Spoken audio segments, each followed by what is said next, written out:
नमस्कार प्रेक्षकांनो, स्टार प्रवाहावरील लक्ष्मीच्या पावलांनी या मालिकेच्या आगामी भागात आपण पाहणार आहोत की कला चांदेकरच्या श्रापाबद्दल समजलेलं असतं. तेव्हा सर्वांना ओरडते आणि बोलते, ज्यावेळेस मी या घरामध्ये लग्न करून आले होते त्यावेळेस मला कोणीच सून म्हणून स्वीकारलं नाही किंवा मग कोणी पत्नी म्हणूनही बरेच दिवस स्टोअर हाऊसमध्ये राहिले. मी आता आता सर्व काही सुरळीत होत आहे, तर मग या कारणामुळे मला सर्वांपासून वेगळी व्हावी लागते की काय, अशी मला भीती वाटत आहे. आबा, मी या प्रकारामुळे खूप दुखावले आहे, असे ती सर्वांच्या समोर आपली नाराजगी बोलून दाखवते. त्यानंतर आपण पाहतो ही अद्वैतला ओरडून बोलते, चांदेकर एवढा मोठा श्राप आहे आणि तू माझ्यापासून का लपवलंस? त्यावेळेस अद्वैत हा तिला सांगतो, कारण मला तुला गमवायचं नाहीये. कसल्याही परिस्थितीमध्ये मला माझा संसार टिकून ठेवायचा आहे, म्हणून मी तुझ्यापासून हे सर्व लपवलं आहे.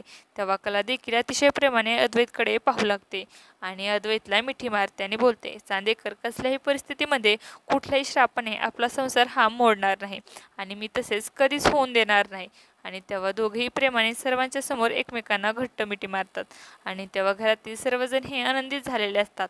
आता येणाऱ्या भागामध्ये कला व अद्वैतच्या संसाराला श्रापाने काही फरक पडणार का, हे पाहणं अतिशय रोचक ठरणार आहे.